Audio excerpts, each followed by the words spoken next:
Hi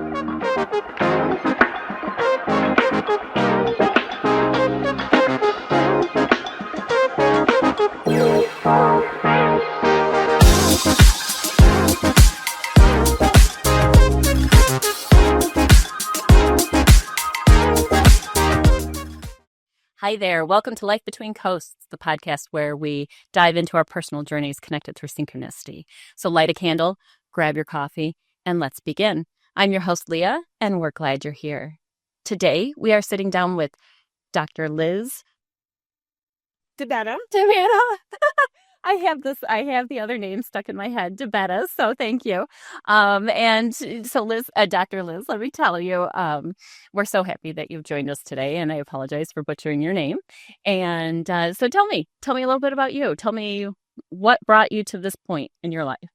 That's a very long story, but I'm so happy to be here. And yeah, I am an adoptee. I was born and adopted in New Jersey in the late 70s, raised in New York City. And I spent most of my life not really understanding why I was so sad all the time, not really understanding what this deep grief and pain that I always carried with me was. Right. And from a very young age, when I was 14, actually, I started writing. And I had a very smart teacher and coach who knew that I was, depressed. Everybody just thought I was depressed. I was 14. I was a girl, right? They were like, oh, you're just depressed. It's just your teenage hormones. Oh, right? I went to therapy, but we were not talking about adoption. And I'll probably get into that a little bit more later. And my teacher said to me, maybe you should write poetry. And I was like, what do you mean write poetry? That's the stupidest thing I've ever heard in my life. Right. Because I was 14. I was like, I am not writing poetry. This is not a thing that I think I'm going to even consider as a valid path. Right. And then we were having another conversation, and he shared a poem of his with me. And he told me the story behind why he wrote this poem and what it meant. And at the time I couldn't have languaged it this way, but I had this paradigm shift, right? Like I recognized that here was this man who I knew and trusted, and he was very vulnerable in sharing the story with me and was able to like tap into some really emotional stuff. And I thought, wow, if this man could write poetry, maybe it's not that stupid, because of course at the time I also had some very gendered ideas about what men do and what women do. And of course that has since shifted. But, and so I got a little notebook and I started writing, and it was very secret stuff. It was not stuff that I shared with anybody. And it was just a way for me to manage all of the overwhelming emotions that were constantly bubbling up. I cried all the time. Right. And it was just things, something would happen. I would read something and I would, or I would see something on TV, or like somebody would talk to me in a certain way or leave me out of plans. And I was just a wreck all the time. And so the writing was a way for me to unburden myself in a lot of ways, and then at the same time I started doing theater. So I was really interested in acting and being on stage. And those two creative practices are the reason why I'm here today, because I do think that if I had not had those creative outlets early on, I would be a statistic. And, there's some pretty startling research that exists and that's ongoing, that has been happening for the last couple of years, that states that adopted people are about 36% or 36 times higher, have 36 times higher rate of attempting and dying by suicide. Really? Or, otherwise other mental health issues than non-adopted people. And that number used to be 4 times, and there's been some, as I said, some ongoing research. And so, taking that into the context of my situation, I can think about how early on, having those creative outlets really helped me. And so fast forward these many years, and when I went back to grad school at the age of 40, I took one of the first classes I took was a class called Poetry and Healing. And then it all clicked into place. And I was like, this is the thing I've been doing my whole life, like decades of writing and helping myself without realizing that I was doing that. And so then the more I studied and the more I read about this whole field of therapeutic writing and expressive and therapeutic writing to heal trauma, there was this whole gap in that research, right? Nobody was talking about adoption or maternal or family separation as significant life traumas. Right. They were talking about death. They were talking about divorce, right? Or abuse or all of these things, but not, I mean, the key would be like abandonment would be for one right there. Why was I given away? Exactly. That's the number one question. And nobody was talking about, because those are acceptable for, like, those kinds of grief are things that are quantifiable in our culture, right? We can say, oh, death happened. You're allowed to be sad. You're allowed to grieve. Right. You lost a pet. You're allowed to grieve. You went through a divorce. That's something to grieve, right? You went, whatever. Right. But nobody wants to think about maternal separation as something that is worthy and allowable to grieve. And well, and not to interject, but I mean, just to kind of conceptualize this a little bit in my mind, when you see times of divorce or separation between parents, when there's joint custody or whatever, they typically live on the maternal side with the mother because of the maternal instincts, or the court favors the mother. So again, those, you have these assumptions in general society, and you don't go back and think why, or, to the initial, when it's a form of adoption. Right. Exactly. And so, I did all this studying and I realized that there was a need, right? Because I thought, well, if I've been doing this my whole life and helping myself without realizing it, and nobody in this whole field is talking about what I know to be true as an adopted person, I can do something about that. And so all of that that study got me interested in figuring out how to tell my own story, because I realized that there were things that I had not understood about myself that were connected to the fact that I was adopted, that were the reason why I was so sad for so many years, why I had relationship problems, why there were so many things that I started and never finished, right? And this really was me going back to school at 40 was really my antidote to getting unstuck. I had hit a point in my life a couple of years earlier in my late 30s where I was just unstuck. I have to do something. I don't know what, but something has to change. And then I realized I'll put this in quotes, my issues were connected to the fact that I was adopted, and I had all of this unacknowledged grief attached to the loss that my life began with, that I hadn't ever been able to talk about. Right. Not in therapy, not with my parents, not with, any friends, because how do you, you can't even begin that conversation if you don't have language for it. Right. And then when I went back to all my poetry from 14-year-old me and 16-year-old me and 20-year-old me and 25, I was like, it's all here. It makes sense. All of the language that I need is here. And so from there, I wrote Unmothered, which is now my award-winning solo show, which is my attempt at breaking a whole bunch of silences, rewriting some truth in my life, becoming the subject of my own story, expressing all of the core or primal wounds that I had been carrying but had never been able to express, and making space to heal. Yeah. And then those 5 things became what is now Migrating Toward Wholeness, which is the business that I run that helps other adoptees to process and heal from embodied trauma using embodied storytelling. And what do you think, as part of your experience when you finally went back and you said, okay, this is where my quote issues stem from. How you were adopted at birth? Yeah. Yeah. And so they never talked about it. When did you find out you were adopted? Would be the question for That is a good question. So I have always known, I can't remember not knowing. I have an older brother who's also adopted. We're 14 months apart in age. Okay. And we always knew. It was not that it was a secret in our family.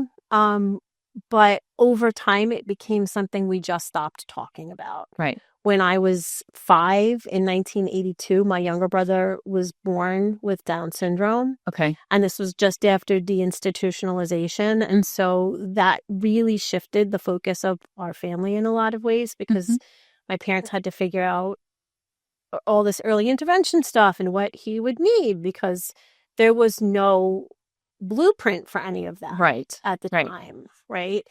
And they also didn't know that adoption is inherently traumatic, right? They had no idea of any of the research that exists around trauma theory and maternal separation trauma, and that my other brother and I were going to need support, right? I mean, they tried, they put me in therapy, but my therapist never talked to me about being adopted. Right. We just talked like my family was like a normal family, right? Right. Which is a whole other problem.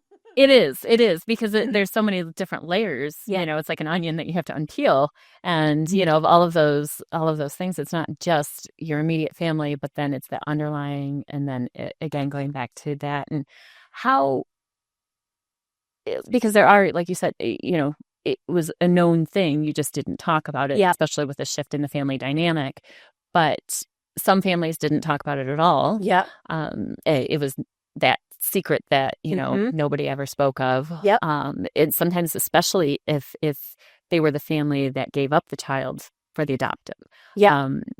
I had spoken with, actually, the very first interview of this season was with a woman named Amanda, and she is my first cousin via DNA. I had my dad spit into the 23andMe and Ancestry tubes about 2 months before he passed away. And I got the results from one of them back on the day that he died. The other one came back a couple days later, or a couple weeks. And so they did find a half sister, and she's the daughter of that half sister. So she came down and interviewed with me. And so we talked about some traits and things that would be the inherent traits that you have no choice over, you know, whether it doesn't matter if you're raised with that family or you've ever meet that person, you could still have certain like triggers or things that you might do, the way you purse your lips or the way that not just appearance, but it's actual traits of things that you might do, little mannerisms and things. And so it's very interesting. And that it would be very interesting to see some additional research on more on the adoption side. Yeah, it's, you know, it's like for so many years there was the whole nature versus nurture argument, and I think both of those things can you know, it's the both and. I talk a lot about the both and in adoption. I mean, that's true for most of life. We have to hold space for both and, but it's especially true for adopted people and in the culture of adoption, because nothing is an either or, right? I can both have loved my family and feel, you know, I put this in quotes, grateful for the opportunities that I've had being raised in the family that I was raised in. And I can also feel a lot of grief and sadness for the family that I didn't get to know. Right. For the life that I didn't have with the people that I'm biologically related to, that mirror me. Right. That look like me, that make me feel like I fit. Connected with. That I'm connected to something. Right. And that's the thing that I think I was grappling with, that I know actually now that I was grappling with for most of my life, was that sense of disconnection. Right. I was disconnected from myself. I was disconnected from my family. I was disconnected from knowing anything about the family that I came from. And, you know, there is so much secrecy that is baked into the culture of adoption, even still. And, now in 2025, it's still there, but so many of us that have grown up and are now adults kind of wading through what I like to refer to as the collateral damage of adoption is that we're really trying to like pull apart all of the secrets that have been embedded in our existences, the things we don't talk about. And sometimes like it's because there's a lot of shame attached. Sometimes it's because it's just so difficult for people to acknowledge that like they've essentially bought someone else's baby. Yeah. And that we're just supposed to pretend as if that other family doesn't exist. And that this is just, and that's complicated stuff. It is very complicated. And it's also a little bit dark and a little bit ugly. Yes. Well, even so, I mean, even I think there was late 70s, early 80s, around the same, you're talking about childhood. We're probably close in age, it sounds like. I was born in 79, so we're pretty in the same region, so yeah. Similar backgrounds there. But there was a lot of foreign adoptions going on during that period as well. Yeah. And it is very, so you wonder how those, we're much stricter within our adoption policies here. Yeah. Maybe, I don't know. Maybe not really. The United States is actually, I would think, maybe right now, the only country that is still, it's basically a capitalist system that drives adoption. It is a for-profit system. That's wrong. It's it's wrong. And there are people, it's a billion dollar a year industry. Really? Yes. And they're like, I'm going to get close to the number. I think right now it's like 46. There are 46 couples waiting to adopt infants. For every one infant that becomes available, there are 46. And somewhere that it's close to, it might not be exactly that number, but it's around there, right? So do that math.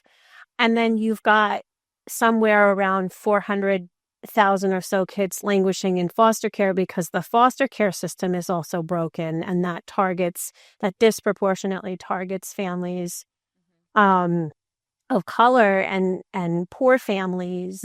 And those are and they're all issues of financial constraint, right? And so if we think about it from a math perspective or a finance perspective, you've got, couples that are paying $30, $40, $50, $60,000 for private domestic adoptions or for, domestic infant adoptions or infant adoptions. And the number that most women need to keep and parent their children, they need between $2,000 and $5,000. It's the difference between like, I need an extra month's rent. I need $5,000 to buy a reliable used car. I need, right? Like, and why are we not putting those resources there? Because people are profiting from the system. And then, the sort of ripple effect is that then you've got all of these people with significant mental health issues. So like there's all of us like walking around with all this trauma. Yes. And no support for it. Right. So there are people, in the pharmaceutical industry, like you could really kind of like, don't get me started about pharmaceuticals connections. Oh my goodness. That's a rabbit hole. That's a bad one for me to go down because, the reason why, you can't just take a pill and it's going to be fixed. No. And and that's my biggest problem because I've been the victim of and I say victim because even though I'm a survivor of my life and everything else, but in that instance, I was a victim of the pharmaceutical industry, giving them that trip to Cancun, I always say, because that's when the reps could go in because you could get samples. You don't get samples anymore because reps don't go into doctors' offices. They put that block between. Yeah. But I had a doctor put me on 4 highly interactive medications simultaneously, and I was a walking zombie. flushed 3 bottles down the toilet and took, the equivalent of like 17 milligrams of Ativan. And went to the hospital, had my stomach pumped and everything. But that was a cry for help. But my brain told me to do that. And yeah, it's a side effect. If you listen to those commercials, causes intense aggression or not even of or not sporadic. What's the word? Intermittent. Unprovoked, just like instant forms of aggression, increased cases of suicide. I mean, I think this is what stems with like our big shootings and things like that. I think that we're putting adult medicine into a child's brain, and it's doing something to the wiring, and we need to be a better, figure out. Some people do need medicine. Don't get me wrong, but there's got to be, and it can't be a blanket for everybody. Yeah. And I think it's not a Band-Aid, right? I'm going to call in some Taylor Swift right now. Band-Aids don't fix solid holes, exactly. Right? And like we can, and also there's so much more research needed for how particular pharmaceuticals interact for different people. All right. Well, sorry about that. I had a little cough incident, and so we had to take a brief moment of pause. And so back to what we were talking about, which was pharmaceuticals. Yeah, I think I was getting at the fact that there's such a lack of information about the interactions for so many drugs for people, particularly for women. Like they're not including women in many of the clinical trials. And so like people are getting prescribed things that we're not even sure that's the thing. And I will say that from my own experience and knowing what I know about trauma and the way that it expresses itself over the course of a lifetime, I have this deep conviction that we're, medicating people instead of treating the underlying cause, which is the trauma that people have experienced. And I, put it through the lens of my own experience. This is me now, decades later, having spent the last decade plus figuring all of this stuff out, building a body of work that is in support of holistically treating people. Right. I'm not a therapist. I'm not a psychiatrist, right? Mm-hmm. I'm a creative practitioner that understands the way that our brains can be changed and the way that we can heal ourselves by letting our brains and our bodies process through the stuff that gets stuck.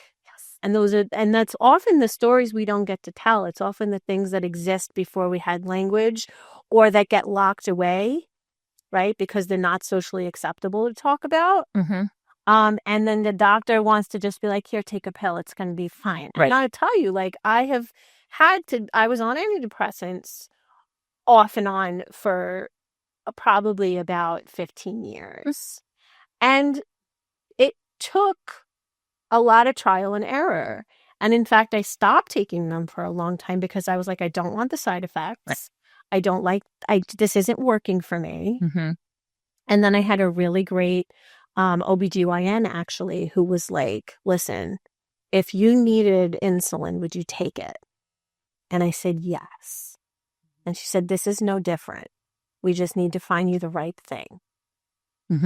Right. And that was a case of having a really caring and insightful practitioner who was willing to sit with me on that journey instead of just giving me the same prescription that everyone else gets. And she said, I think we're, and I needed it at the time. Like right. I really did. No, there are times that you definitely, it could be whether it's, an antibiotic or an antidepressant. It could be anything. Yeah. But there are times that medicine is a necessity. Yeah. But there are times that there could be a different path that is also acceptable. Yeah. That you don't need the medicine. Right. Or that, I mean, it's, and it's like anything else in life, right? There's no one size fits all approach. Right. And we need different things at different times. And we need lots of tools in our toolbox. Right. And sometimes that comes with medication support. Yes. Right. Depending on what the situation might be. But then there are other ways that we can help ourselves. And that's entirely how I came into the work that I do now was that I recognized that there was an opportunity to take all of these creative practices that had sustained me for so much of my life and turn them into something that could help other people. But it's a tried and true practice because you've established it and it worked for you. And so you're just sharing what you were able to go through it took you a lot of years to get to finding a name or Yeah. what the issues, quote unquote, are or were. And then once you started working, you were able to establish your process, what Right. works for you. And that's the same thing that, right before we actually started recording, we were talking the Lyme disease. That was the same thing. Sometimes medication is a necessity. During that first few years before actually being diagnosed, at first it was this, then it was that, and they're here, take this, take this, take this. And I'm like, no, it's not that. I'm not going to take it. So I stayed, not taking medicine because I knew that what they were trying to diagnose me with wasn't the correct diagnosis. Yeah. And so it was a battle. It's wild. And so many women have this story of Yep. like not being listened to and not being heard when we're saying, no, this is what's going on this is my body. Yeah. And totally. I know what's going on. And I used the example, and one of them it was funny because the PA that I went in to see, because I figured it out at this point. I'm like, I have Lyme disease. I know it is. I just need the doctor to agree with me. And so I was getting my reports together, and I needed the testing. And so I went to see the PA to get the order so I could go get tested. And I was a crying, bawling, emotional, massive wreck, and I just can't control anything. And my feelings were the 1950s, and he's in a white jacket. Does your husband know you're here? That was my feeling from him. Yeah. Because he was telling me, just take the medicine. At least it'll be in your system for 30 days by the time you see your doctor. And I'm thinking, don't tell me to put something bad in my body, because it's not the diagnosis that you're claiming that it is. And this was between fibromyalgia, and we're talking Lyrica and gabapentin. Yeah. Not two light drugs. These are two, you have to wean yourself off. Yep. You don't just go on and off of these two medications. My first one has fibromyalgia. You're right. So, and I'm like, no, this is not what it is, because fibromyalgia is very asymmetrical. If it's on one side, it's on the other. In most cases, this was all over the place, and the crazy feelings and things that you get, from all of that. I know I probably look like a psychotic mess, but it was, getting through that and being an advocate for yourself was the biggest thing. Yeah, and that can be so hard to do because there are so many spaces where our voices are still shut down, and so much of what I've come into in my own life and my own work, my own self-empowerment has come out of my resistance to being told, just stay quiet. You don't know. Right. That's not what that is. Well, it's right? Yeah. And it's, I always go back to the kid thing. Children should be seen and not heard, and it's just like, no, but we should be able to talk out loud about things that are bothering us. Yeah. My mom was good about doing that, about getting those conversations. And some families are really good at that and some are not. And, I lived in the sort of space of that was a thing in my house. Children should be seen and not heard. There were times. At times, not it was not a consistent directive, but that was definitely a phrase used in my house. Yeah, growing up. Right. And so when you hear those, when you hear those things, not just that phrase, but when you hear those phrases repeated over and over again, they do get stuck in that subconscious, and you do carry that as part of your luggage or your baggage or however you want to refer to it as. But what was the point that brought you to discovering what those issues were? What was I'm stuck in my 30s. Yeah. I'm not sure what I want to do, or I don't know what I'm supposed to be doing, or what the heck is going on with me. How can I change this? What was the point that made you shift? Yeah. So I was almost 38, and I had gotten out of another really unhealthy relationship. And then briefly got back together with someone who I had known many, many years before. Okay. And who had pretty much ghosted me, before that was a thing. The thing, yeah. We know happens. And then he kind of showed back up And I thought, oh, well, maybe we're ready for each other now. Wouldn't that be a beautiful kind of full circle with Right. this person? Because you do hear the stories. Right. Because like those stories. Maybe they were too young, you know. And we were, you know, I was 23 at the time. Right. I was very young. Right. And there was, you know, a lot of complications in our relationship the first time. Right. But there was also a lot of unresolved stuff because he just disappeared. Mm-hmm. Right. And so, you know, a couple of like sort of whirlwind months of like this very romantic, like imagining of like, oh, but like, what if we're, you know, now that we're in our late 30s, like we're ready for each other and we're really gonna do this. And then he tried to do the thing that he had done, whatever, 15 years earlier. And I was like, no, you don't do this again to me. Right. You don't get to do this again to me. Right. If you're changing your mind and you want to go back on everything that we've been talking about, that is fine. But you have to say that to me. Yes. You don't just get to disappear. Right. Right. And that was a little bit of a wake-up call for me. Because we had that, you know, I was able to have that conversation and say the things. And then there was a lot of ugly crying, a couple of dirty martinis and a plate of cheese fries. Hey, it's okay. And I said, okay, I've got to figure out why I keep doing this to myself. Because then I started thinking about my relationship patterns and that every single person that I had been connected to over the years, including my ex-husband, were either, you know, like toxic at best and emotionally unavailable at best and abusive at worst, which was my ex-husband. And I recognized that there was a pattern there. And I thought, well, I'm never going to have the kind of love and partnership that I really desire. Right. And want and know is possible if I don't figure out what's underneath that. Right. And so that was sort of my come to Jesus moment with myself. Right. It's like, okay, I've got to figure out why this pattern is here. And it was just at this same moment in time that I was starting to feel a little bit itchy in terms of like, well, maybe I need to change jobs again or, you know, switch careers. And I had been a teacher for many years and then shifted into some other things for a while. And I was working for a nonprofit at the time.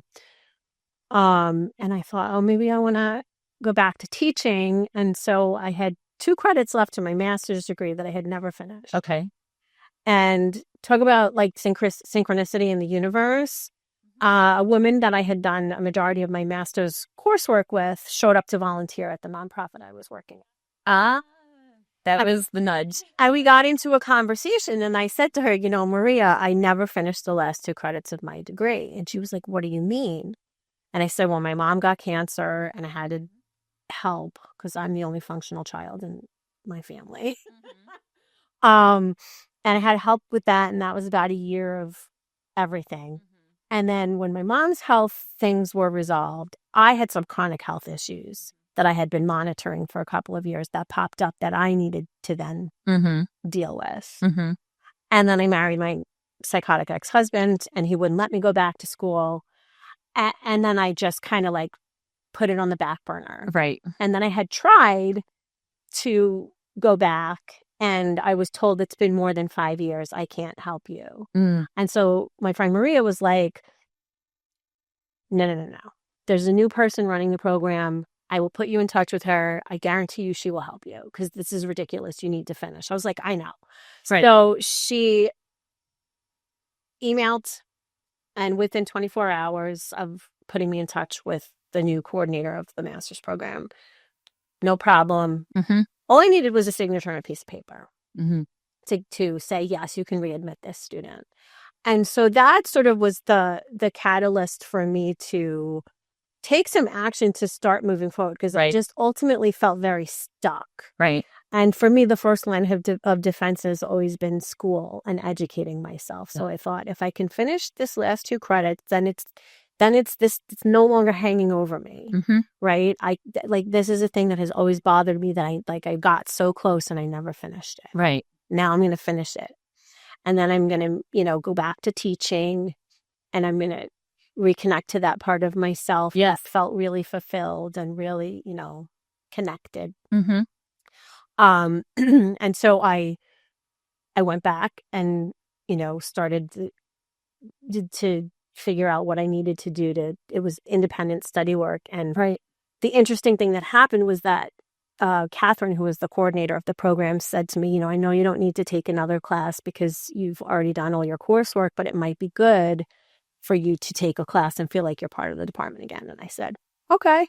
And she suggested that I take a class in autobiographical writing. And I thought, well, that sounds cool, because I'd been writing my whole life. Right. I had never taken a formal creative writing class, and I was really interested in the creative nonfiction, which was the focus of the class. And I was like, oh, this sounds really cool. Yes. I really, sign me up, right?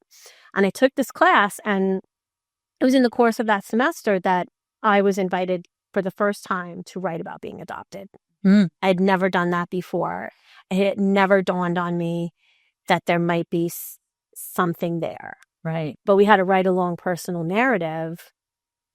And I was like, I have no idea what I'm going to write about. I didn't know. I don't have a story to tell. What was my story? Right. I had to struggle. I struggled through figuring out how to tell a story that was mine. Right. I told the story that I had been told my whole life through multiple drafts. I kept trying and I'm going to put this in quotes, failing, right? Not getting it quite right. And she kept saying, you've got to tell your own story. Right. I see what you're doing with you. This has to be your story. And I was like, she wants you to go deep, bring out your feelings. Like, how did you feel when you learned about this? How did you cope with doing this? How did you do it? Right. Not just the story that had been, but they tell you, but I was regurgitating the story that was my parents, right? Like why they adopted, right? I was adopted because instead of this is what it means. Yes. Right. And this is how it feels to be me. And so, and that for me was really, the thing that cracked open everything that came afterwards, because the act of struggling through figuring out how to tell a story was really important, because it showed me that I did have a story to tell. And it helped lay the groundwork for when I then, a year and a half later decided to continue on and get my PhD. It gave me a foundation for what I then stepped into, which was this real deep interest in personal narrative and narrative healing and how stories can help us. Yes. And so that's really the thing that I leaned into when I got into my continued graduate work. Right. But it was all because I felt so stuck, and I knew that if I didn't do something, I felt like a hamster on a wheel. Right. Right. And I was constantly moving, but never getting anywhere. I knew how to do something. And so I figured out the pattern. And then I went back to school to finish those 2 degrees. So you figured out the pattern, but then you just focused on yourself. That was the first. You're like, let me work on me and make it right for me first. Yeah. And I also broke up with my therapist. That's good too sometimes. At that time, because I recognized that every time I came out of a session, I felt worse than when I went in. And I knew that was backwards. I was like, this is supposed to help, and it's not. Right. And I've got to figure out a different plan. A paid professional listener. I mean, they're an amazing group of individuals that do, and you do have to find the right one.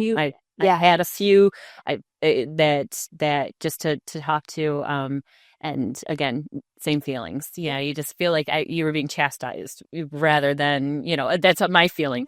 I think it tossed down to you rather. Weren't even talking about the thing that needed to be addressed. And this was my therapist, who had been my therapist for the majority of 15 years, from the time I was 14 or 15 years old until I was in, So they should have known you, but that should have been a topic of conversation the entire time. And it never came up.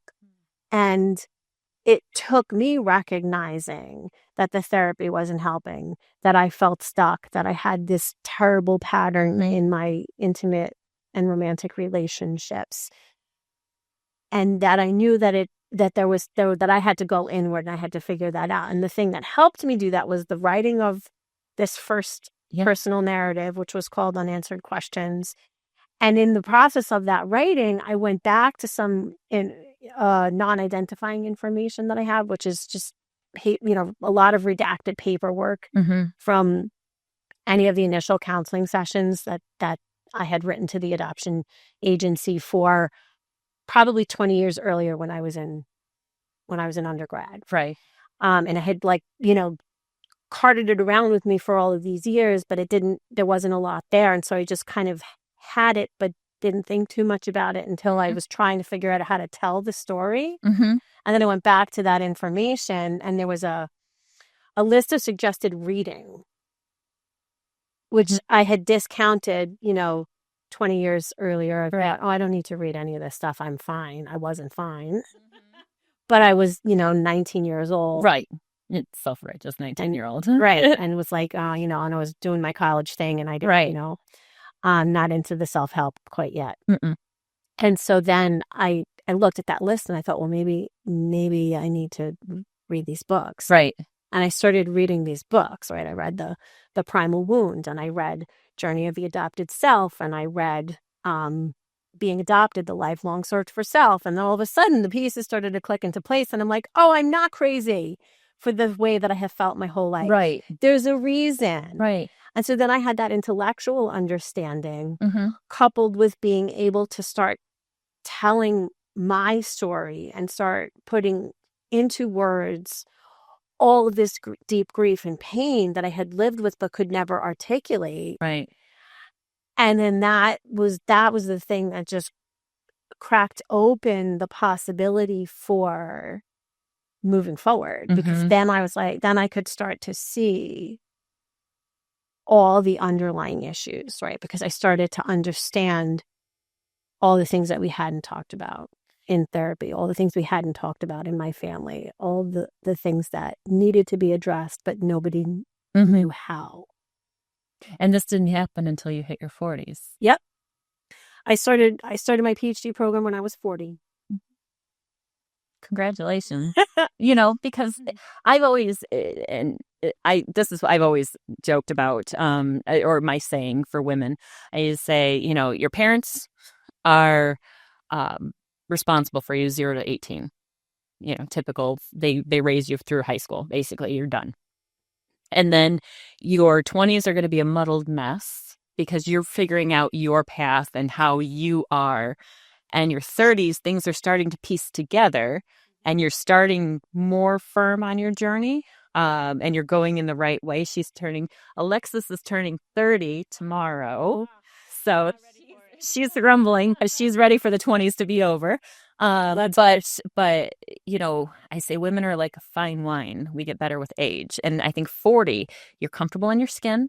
You're comfortable with who you are once you figure out who you are. But you're comfortable with saying, I am me. Like me, love me, whatever. But if you don't, it's your loss. I'm sorry. That's how it is. And it's because you're okay to say that. I don't need to feel like I don't need to be needy for somebody. I need to feel wanted by that person. And if I don't get those feelings, I'm going to say something. I've had some friction with my significant other for several weeks now. Just a lot of it's just stress, normal stress. He overdoes things, and he piles a ton of stuff on his plate and never gives himself enough time to do it, and then freaks out and says, I don't have enough time. And so for 6 weeks I hear, I'm too busy, I don't have time. And so I use those words back to him time and time again recently, oh, you're too busy, you don't have time, so no relationship, sorry. And then, I'll go do something, or, but it's a little bit more abrupt to him because I think that's the only way that I can get him to recognize sometimes, so we go through those things. It's a cycle. But he's decided to go back to school, but he's 16 years older than I am. So it's a lot more difficult to take on that schooling and work full time Yeah. and multiple streams of things and keep it all together. So Get it. I get it. But I just our frustrations with each other sometimes are just because he doesn't communicate as effectively. Where I'm a big communicator. I like to tell you, I'll write you, I'll do anything that you want me to do, but I will tell you exactly how I feel, because I feel, especially after the Lyme disease, after losing family members, after being the sole survivor of whatever my immediate family leaves, Yeah. I have to, make sure that I'm telling people or using my voice, Yeah. to make sure. So Yeah. I mean, I think that's 100% why pretty much everybody that I've worked with in the last couple of years, they're all women, and it's generally women in their 30s and older. right. They all happen to be, for the most part, adoptees. Occasionally, I have some first moms, and children of adoptees who are working through all of the residual, or like I said, the collateral damage of being adoption, and the intergenerational trauma and different things like that. But it's all women who are finally at a place where they're like, I can't live like this anymore. Right. I can't keep swallowing myself. I can't keep swallowing my voice and not speaking up. Right. We were just, in fact, I was just talking about this over the weekend. I run monthly retreats, and the group of women that was at this past weekend's retreat, we were talking about the concept of self-abandonment, right? And how many of us, especially adopted people, learn to abandon ourselves early on because we have to stay safe. Right. And sometimes silence is the price of safety, right? Because if I don't speak up, then people can't leave me. Right. Or I can't ruffle feathers, and I think that's something that I think is inherently just being a woman. And honestly, because talented. That's the other thing that we talked about. Because you do, because you lose yourself, because you're taking care of your parents, taking care of your children, you're taking care of your spouse or your partner or whoever. You're taking care of, when you're at work, you're taking care of the brood of people that are around you, wherever you're employed. So you're the caregiver, and people just automatically just go to the woman. Oh, you're going to help. You're going to take care of me. Right. And so then you lose your identity. And that's where women become John's or Jack's mom versus right Alexis, Exactly.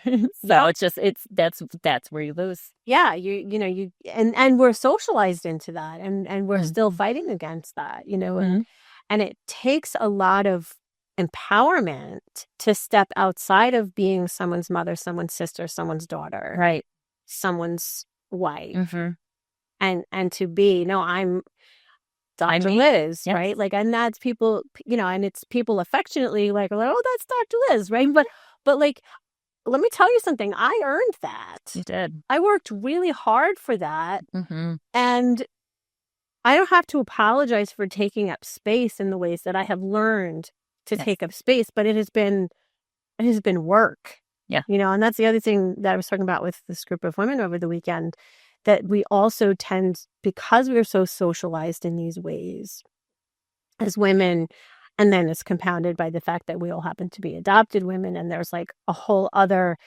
subject-object construction there, where we are literally the object in the story for our full lives. Right. That we feel guilty if we feel like we're taking up too much space or asking for too much. And so we talked about, and this is one of the things that I help people build capacity for when we work together, is the ability to practice little micro moments of choosing me over someone else's comfort, right? And it can be something small like, no, I don't want pizza for dinner, right? Instead of like the default thing that a lot of us do, which is, oh, well, whatever you guys want is fine, right? When really, and that's even in the most simple way, but that's exactly it. It's funny because it's the time. Time is irreplaceable. Once you give your time to something, and a person or a project or anything, you're not going to get your time back. That's the one thing that you're never going to get back. And so one of the things with my mister, I've he's computer illiterate. He's not, but he's like, I can't type as fast as you. I can't do these. I'm like, fine, whatever. I know all the shortcuts for Excel and stuff, but he'll if he gets into like an issue, he's like, babe, and he's yelling for me and wants me to drop everything instantly. When if he just took a couple extra seconds, he could probably figure it out. Yeah. So instead of me just dropping everything and running to his rescue, I might yell downstairs, I'll be there in a second. And then, I'll wait a little bit longer and let him figure it out. And then, oh, I got it. Don't worry. And so it's like, see, all it takes is a little extra time, but I didn't give you my time. I was able to finish what I needed to do before I assisted you. And so that was part of the initial of these last few weeks. He didn't like me doing that. He wanted me to drop everything and help him because that's what I've done for 16 and a half years. Yeah. And it's that it's that like, instinct, no, right, that we have to drop everything and run and react rather than respond. Yeah. Right. And that's one of the big parts of the work that I do is we work, we talk about the difference between reacting and responding and the power of the pause. What you just described is what I call the power of the pause. Yes. That sometimes when we allow ourselves to pause, like for the space of a breath or two or three, we allow things to settle. Yes. And then we can choose how we react. We could choose a response. Right. Rather than reacting. Right. Right. To the, I need to, yes. immediately jump. And it's hard. It's very It is hard. I always go back to my visit to Monticello and Thomas Jefferson's 10 rules. And his 10th rule is if mad or if angry, count to 10. If really angry, count to 100. And because that changes your brain, so now you're not reacting on the anger. Yeah. Now you can recollect your thoughts and say, okay, what just happened? Why am I so angry? And then respond to that anger rather than react to it. Yeah. And so it's just, I always say, TJ in my brain, count to 1 to 10, and it regrounds you. It brings you back to your center where you can say, okay, I've calmed myself down. Self-soothing is really what it is. And, kind of like how a mother would hold a crying baby, but you have to do it for yourself. Yeah. If you think about it. And Exactly. so how can we do that and bring ourselves back to that zero playing field and go from there? Yeah, exactly. So, well, I've been just given the alert by Alexis that we're narrowing down on battery time. So let's talk about how people can find you. So tell me a website. Yeah, website is LizDeBetta.com. Super easy. And I'm Dr. Liz DeBetta on all the socials. So also just if you could Google my name, it will all come up. It will all come up. Yeah. And it's Dibeetta. DEB. Oh, DE. See, not only did I butcher it in saying it initially, I can't even spell it. That's okay. Sorry for that mistake. But and so on your website, so they can get your book, they can see your. Now you're still doing your show. Yeah, actually, my show has just launched the film version of my show, so you can purchase tickets on my website to view the show, and then once a month we are doing community conversations. So folks that purchase tickets to view the show can view the show on their own time. Right. Within a window. There's a discussion and reflection guide that goes along with the show to help people think about the story that they're about to see and then process the story that they do see, right? And then come together in community to have a conversation. Oh, that's lovely. And ask questions about the creative process, ask questions about what might have come up for them. Oh, wow. I like that. Yeah. I like that. And then they can also sign up for any retreats that you might. Yes, they can sign up for retreats. And people are always welcome to reach out to me directly with questions. Excellent. And we'll, of course, on the website, when with your photo and when we get to your anthem next, we're going to attach websites so they can just go straight from Life Between Coasts and go right to your website from us, just to show that we're connected. And of course, like I said before we sat down, one of the things that I like to do is to connect people is through our public personal anthem list. So Dr. Liz, what would you say your personal anthem would be? I think, yeah, the thing that came to mind when you brought that up earlier was I'm a Survivor by Destiny's Child. Okay, I like that. That's a good song. It's a Yeah. great song to sing along to. So but it pumps you up. It's that you could kick that up and Yeah, really, it's just I something like that that. for me consistently over the years that, resonated when it first came out. And it's the thing that I still think about because Mhm. I have survived more than I should have had to. And we didn't even get, like, I know, and no, and we'll probably have to have a follow-up interview, yeah, because there's so much more that we could talk about. But this is a good first yeah. introduction and getting you here on the couch, and thank you so much for joining us today. So I'm so happy that you made the trek over. So thank you also again for joining us on Life Between Coasts. Please remember to like, share, and subscribe to grow our listening community. We would like to thank Dr. Liz again for joining us today, and we hope you have a great week. And until then, bye-bye.